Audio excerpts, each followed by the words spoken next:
Bonjour tout le monde, j'espère que vous allez bien. Alors, aujourd'hui, j'aimerais qu'on parle du changement. Est-ce qu'il est possible de changer? Il y a cette fameuse maxime qui dit mais les gens ne changent pas. Est-ce que c'est vrai? Est-ce que c'est pas vrai? Alors, ce que je vais dire aujourd'hui, ça concerne que moi. Il n'y a pas de vrai ou pas vrai finalement parce qu'il n'y a pas de réalité.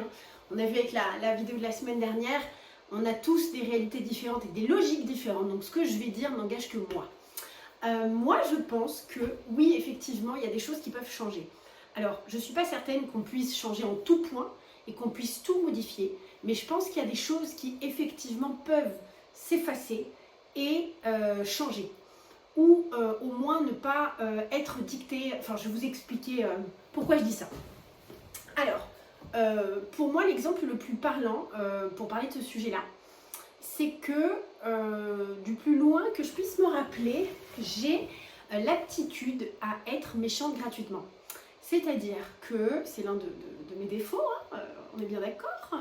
Quand quelqu'un va me blesser ou quand quelqu'un va me faire mal, mon cerveau automatiquement va rédiger la liste éternelle des choses les plus horribles, diverses et variées pour pouvoir faire mal à la personne.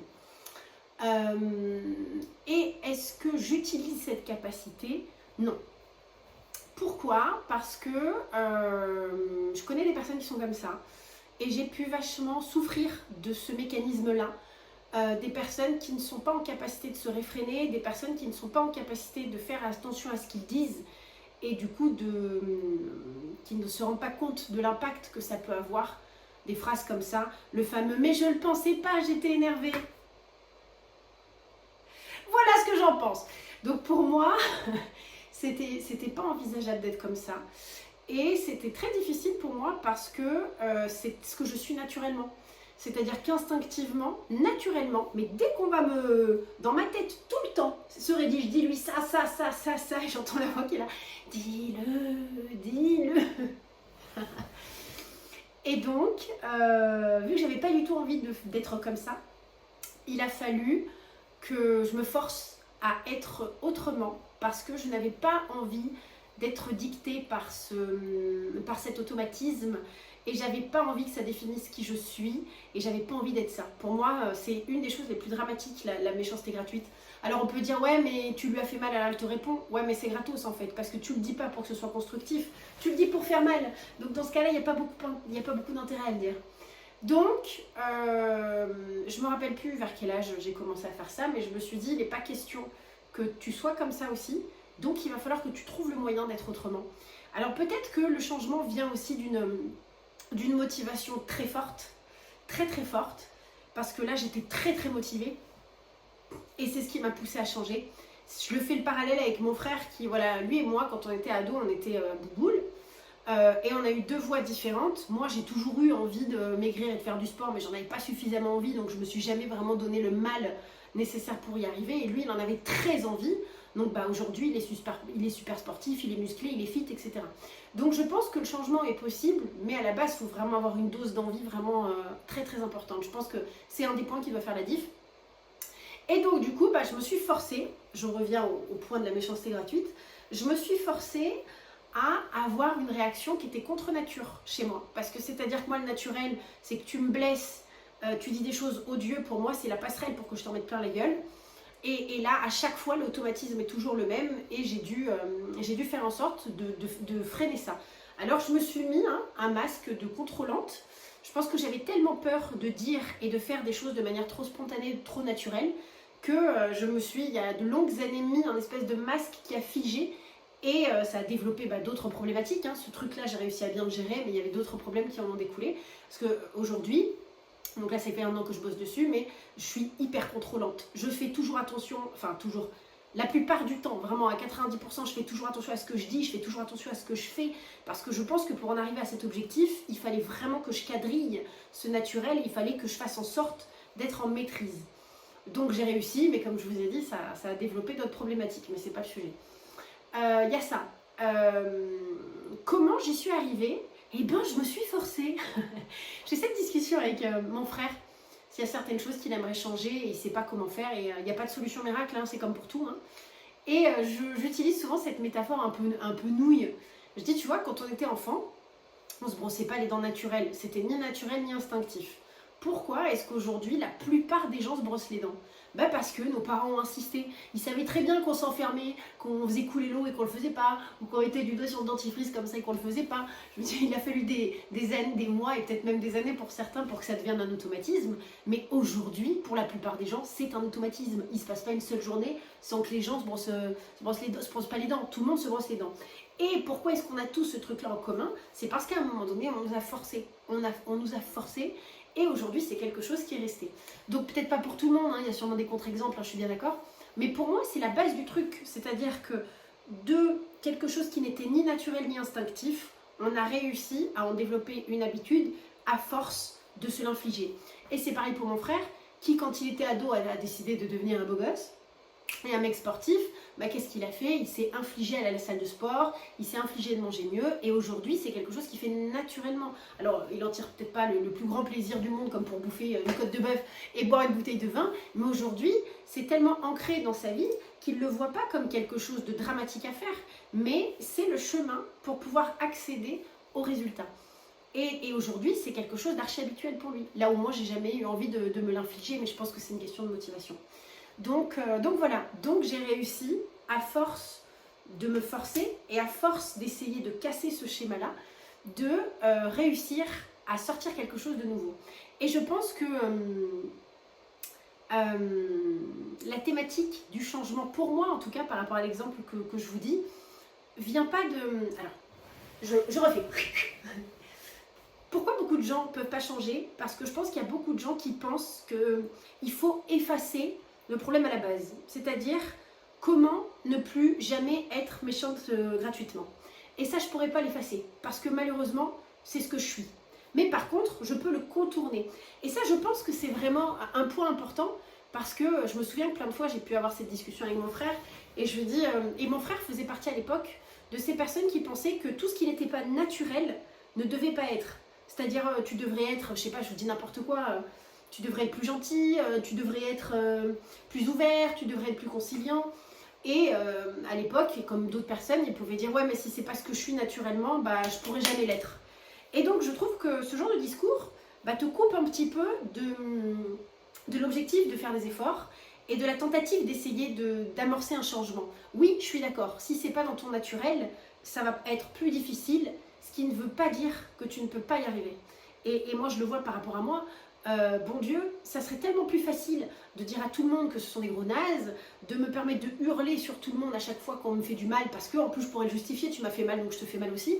Ça serait le truc naturel et franchement, instinctivement pour mon corps et pour ma tête, c'est ce qui aurait de plus logique, enfin de plus naturel en tout cas.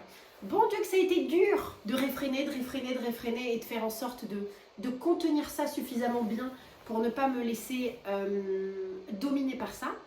Et aujourd'hui, j'y arrive.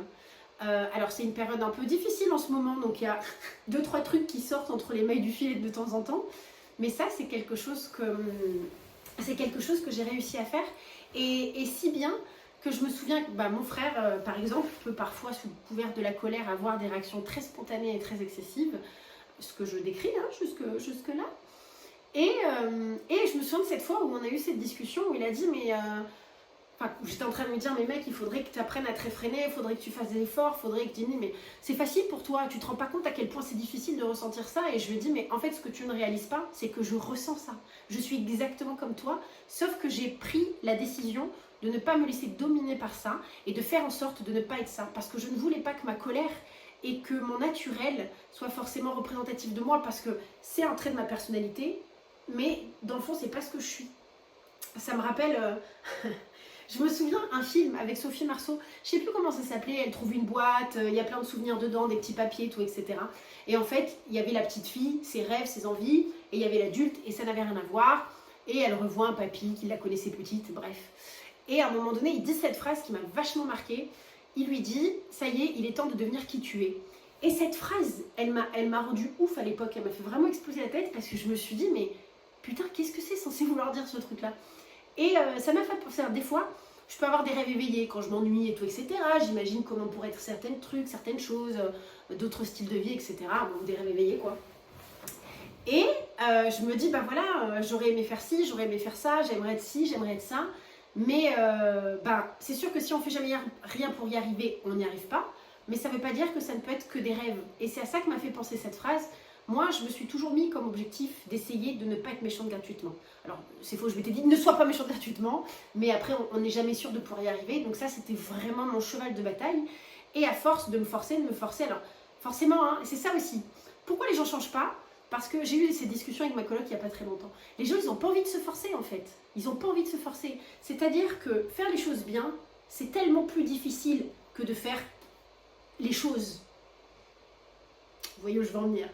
Peu importe si c'est bien, si c'est pas bien, beaucoup de gens se laissent contrôler par leur naturel et leur spontanéité.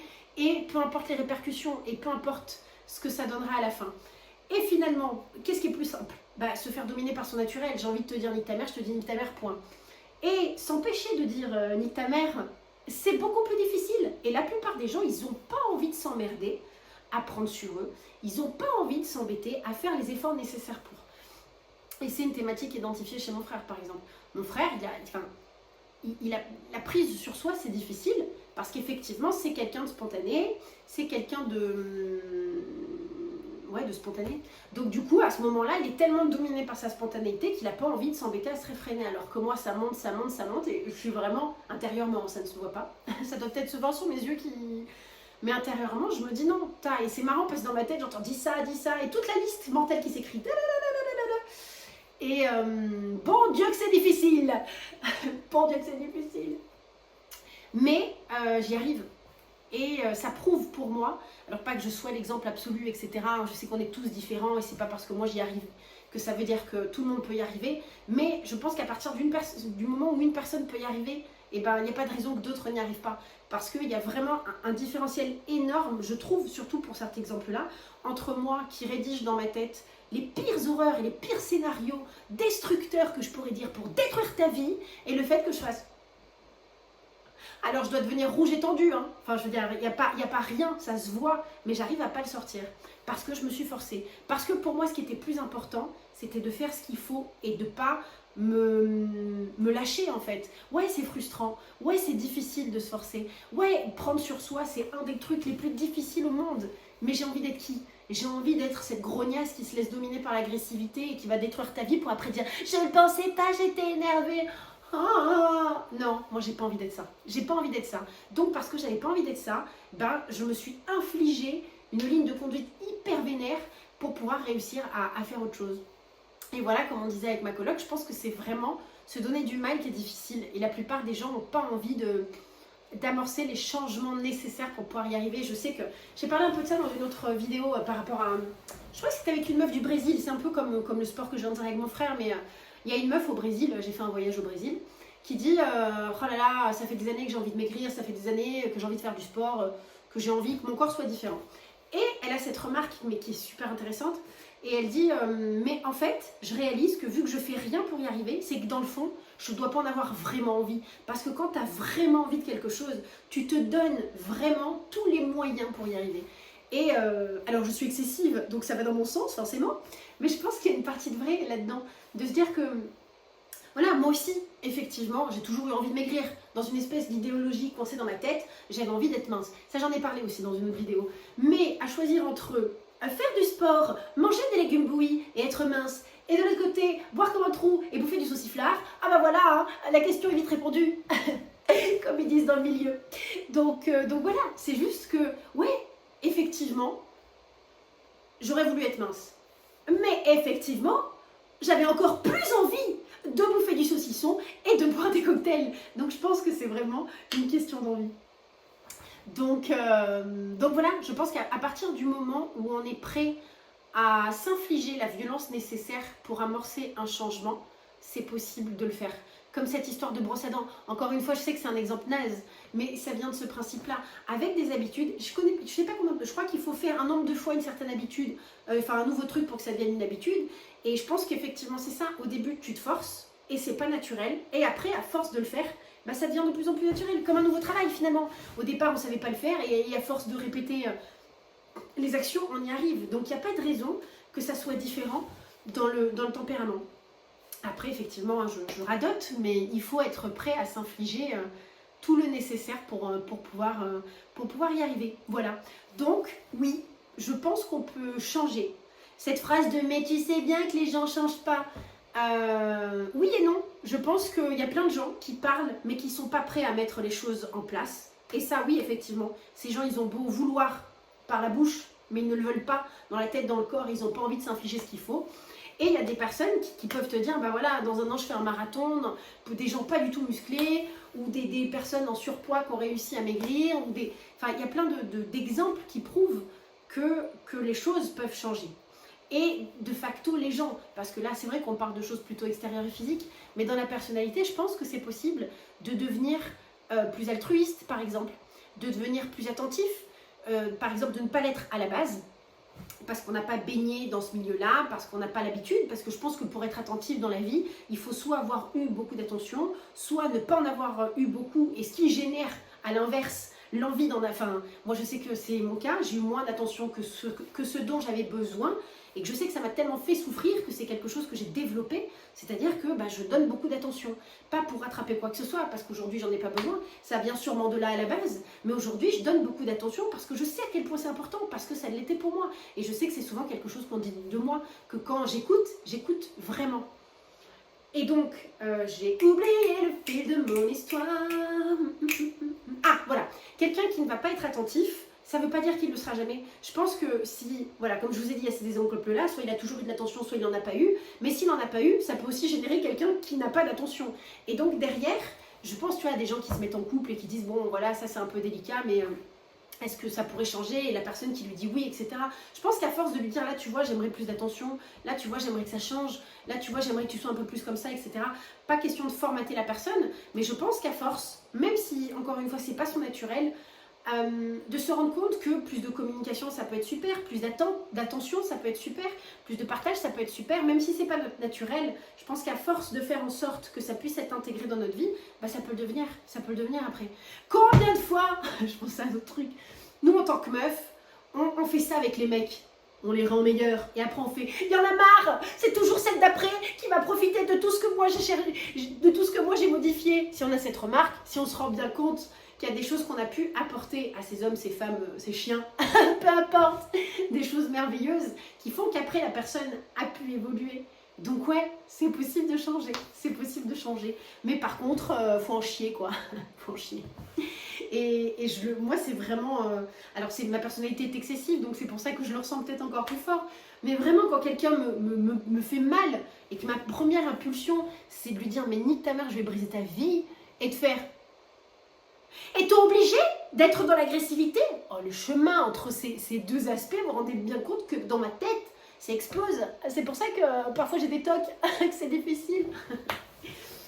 Donc voilà, tout ça pour dire, pour les personnes qui peuvent parfois se dire, voilà, j'aimerais amorcer ce changement, mais est-ce que j'en suis capable, pas capable? Parce qu'au-delà de tout ça, il y a aussi ces problèmes de confiance, pas confiance. Bon, je pense que, rassurez-vous, enfin c'est possible.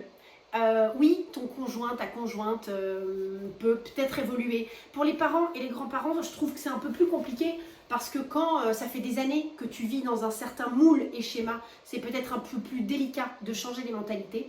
Mais je pense que plus jeune, dans la fleur de l'âge, là tu vois j'ai 40 ans et je pense qu'il y a encore plein de choses qui peuvent changer. Mais ouais, c'est une question d'ouverture d'esprit aussi. Ah, je pense aux parents et aux grands-parents où à chaque fois, je le vois avec ma psy, puis je peux en parler avec les gens, on me dit mais... elle changera pas. Ta daronne, ton daron, peu importe de qui l'on parle, la personne ne changera pas. Mais parce que là, on parle de personnes qui se sont engluées dans leur schéma et qui n'ont rien fait pour en sortir. Mais si c'est pas le cas, enfin si c'est pas ton cas, si tu es encore jeune et que tu as encore de la motivation et que tu as de l'espoir, je pense que c'est possible. Mais par contre, ouais, il faut accepter la chienlit par laquelle tu vas devoir passer. Voilà, parce que vraiment, se forcer à ne pas faire saigner les gens du nez, parce qu'il y a ça aussi par exemple, au-delà de ma tête qui écrit toutes ces choses destructrices, j'ai aussi ce qu'on appelle des phobies d'impulsion. Que sont des phobies d'impulsion? J'aurais dû prendre la def, je pensais pas que j'allais parler de ça, donc j'ai pas pris la définition. Alors phobie d'impulsion, c'est, je pense, alors une phobie c'est d'avoir peur, l'impulsion, voilà, donc je pense que c'est d'avoir peur de réaliser ce qu'il y a dans notre tête.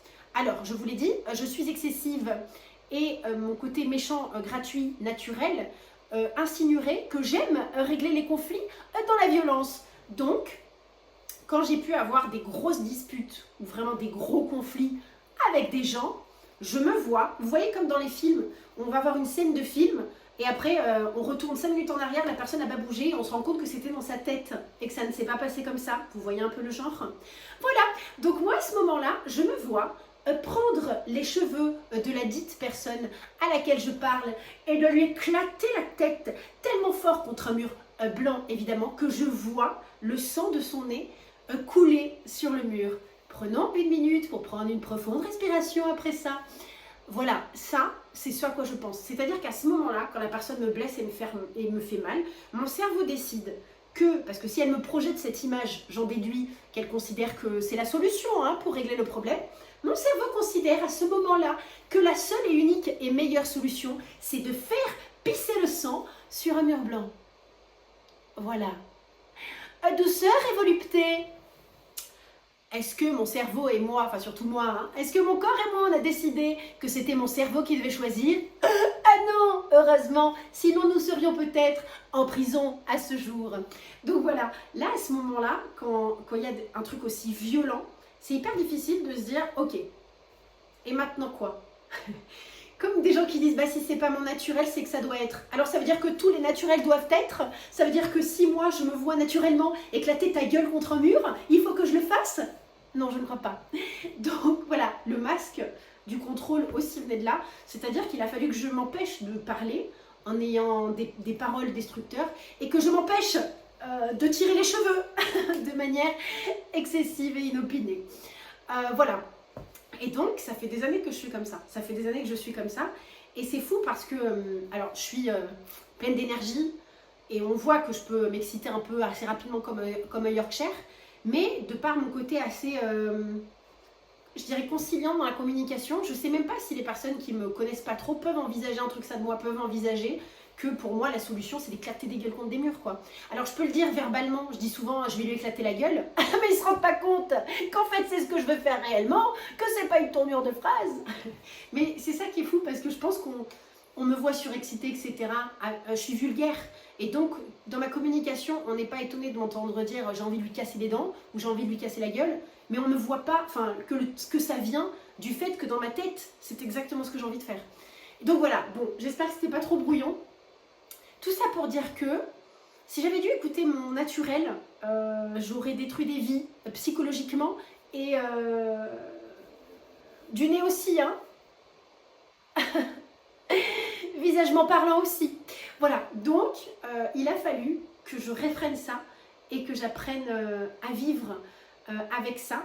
Ah, et oui, ça me fait penser au point que je dis. Je pense que ce qui a été important pour moi, c'est de comprendre qu'on pouvait transformer le chose et pas transformer la problématique et pas forcément la supprimer. C'est-à-dire que quand j'ai commencé à me dire je veux pas être méchante gratuitement, je pense que le problème chez beaucoup de personnes, c'est que quand tu décides de changer, tu penses que tu vas pouvoir complètement supprimer l'automatisme. Et il a fallu que je comprenne très vite qu'en fait, ne pas être méchante gratuitement ne veut pas dire qu'il faut que je change mon naturel. On ne peut pas changer son naturel. Mais par contre, je peux faire en sorte de ne pas être dominée par mon naturel. C'est-à-dire que, ouais, mon cerveau t'écrit le roman de ce qui va détruire ta vie, mais je ne lis pas ce roman. C'est-à-dire que je ne peux pas changer mon naturel. Je ne pourrai jamais empêcher mon cerveau d'écrire le roman de la destruction de ta vie, ou je ne pourrai jamais empêcher mon cerveau de l'imaginer détruire ton nez et tes mâchoires sur un mur, mais je peux décider de ne pas passer à l'action. Et je pense que pour moi, alors c'est très personnel ce que je vous raconte, et c'est très violent, certes, donc c'est encore une fois très personnel comme idée du changement, mais je pense qu'il était important de ne pas me flageller en me disant « Oh là là, t'as toujours cette pensée-là, t'as toujours l'image de ces nez éclatés, t'as toujours l'image de ces romans écrits et jamais publiés. » Et je pense qu'elle était là, ma force, en tout cas sur ce point-là, c'est de ne pas me dire « Trouve la solution pour plus jamais avoir ce naturel-là ». Je pense que les choses qui sont naturelles, elles le sont, et peut-être que j'ai tort, et ça serait intéressant. Si vous avez pu définitivement vous débarrasser de quelque chose de naturel de ce style-là, bah, écrivez-le en commentaire, ça m'intéresse de le lire. Mais je crois que le plus important, c'est de comprendre que je ne peux pas changer mon naturel, mais que par contre, je peux ne pas être dominée par lui. Donc, je suis toujours dans l'idéologie méchante gratuitement et violente, mais je le suis dans ma tête et je ne le suis pas à l'extérieur. Et donc, je ne suis pas dominée par ça.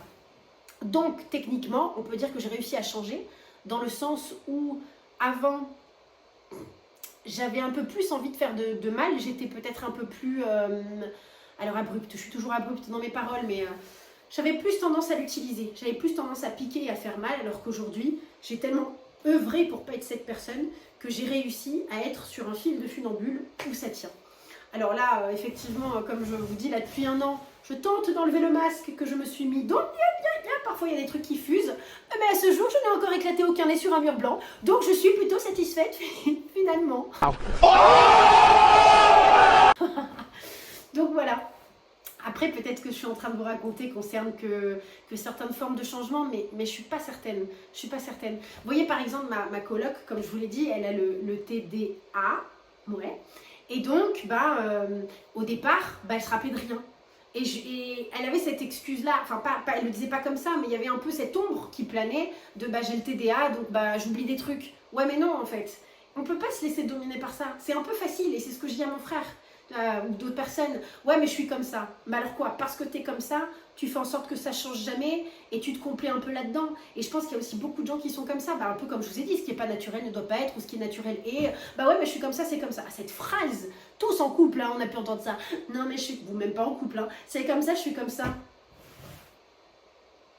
Même principe, insupportable. Ouais, enfin bon, alors quoi tout se passera mal toute la vie, À un moment donné, se forcer, prise sur soi, le mot prendre sur soi, l'expression, l'activité, appelez-le comme vous voulez, prendre sur soi. Je sais que beaucoup d'entre vous ne connaissent pas, ou beaucoup d'entre vous connaissent beaucoup de gens qui ne connaissent pas.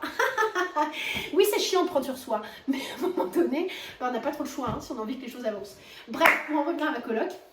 Un jour, je lui ai dit, meuf, mais de base, tu sais que tu retiens rien et que tu oublies, alors fais des listes. Quand tu dois faire un truc, tu le notes. Quand tu dois penser à quelque chose, tu te mets un réveil et tu te fais une note où j'ai mis un réveil à 16h, c'est pour ça. En fait, l'idée, c'est de contourner. Alors, son naturel sera toujours ça. Elle oubliera toujours les choses. Parce que c'est pas une excuse, mais c'est une explication. Le TDA fait oublier certaines choses. Donc, on ne peut pas le nier. Et elle sera tout le temps TDA. Donc, elle aura toujours ce naturel-là. Est-ce que pour autant, elle est obligée de se laisser dominer par ça? Non. Elle peut faire des listes. Alors ouais, c'est chiant, ouais, ça casse les couilles d'avoir l'impression peut-être d'être infantilisée ou peut-être de ne pas réussir à faire les choses et de s'autoflageller en disant « Mais te rends compte, j'ai besoin d'une alarme, te rends compte, j'ai besoin d'une note. » Ouais, mais alors quoi? C'est quoi? C'est mieux de se dire « Ok, j'ai besoin d'une alarme et d'une note, mais au moins je fais les choses. » Ou de continuer à se complaindre finalement dans l'état dans lequel on est et rien faire et que rien ne change. Prendre sur soi. Voilà. Donc, oui, on peut changer. Mais il faut avoir une détermination d'acier, il faut être honnête avec soi-même et puis accepter les conséquences, c'est-à-dire ouais, peut-être que sur le coup, comme je vous ai dit, ça l'a peut-être saoulé de devoir mettre un réveil, ça l'a saoulé de devoir faire une liste et de se dire qu'elle n'en était pas capable sans.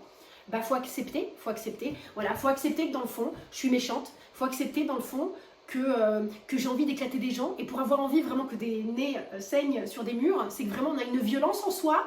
Pas mal, vraiment pas mal. Et ouais, est-ce que des fois ça me fait pas peur? Est-ce que des fois je me dis pas, waouh, quand même, on n'est pas sur un petit croche-patte. Voilà. Ouais, des fois c'est dur de se dire, waouh, c'est une sacrée violence qu'on a en soi. Waouh, c'est un naturel dramatique. Et pour autant, est-ce que c'est quelque chose qui me définit aujourd'hui? Non, parce qu'aujourd'hui, je pense avoir réussi à me rapprocher le plus possible de qui j'étais. C'est-à-dire que dans mon cœur, je suis gentille, dans mon cœur, je suis altruiste, dans mon cœur, je veux être une personne qui arrive à discuter sans s'énerver, je veux être une personne qui règle les conflits sans passer ni par la violence physique, ni par la violence verbale, et je suis un être humain, donc parfois je peux avoir des loupés, mais je pense que la plupart du temps j'y arrive. Et putain, c'est une sacrée victoire. Et là, c'est pour ça que je pense que cette phrase me touche autant, parce qu'elle a vraiment pris du sens. Deviens qui tu es. Voilà, moi je voulais être ça. Je voulais être gentille, je voulais être altruiste, je voulais être dans la communication. Et encore une fois, rien n'est jamais parfait. Je ne suis pas parfaite, personne ne l'est. Mais franchement, 95% du temps, c'est ce que je suis. Et c'est fantastique.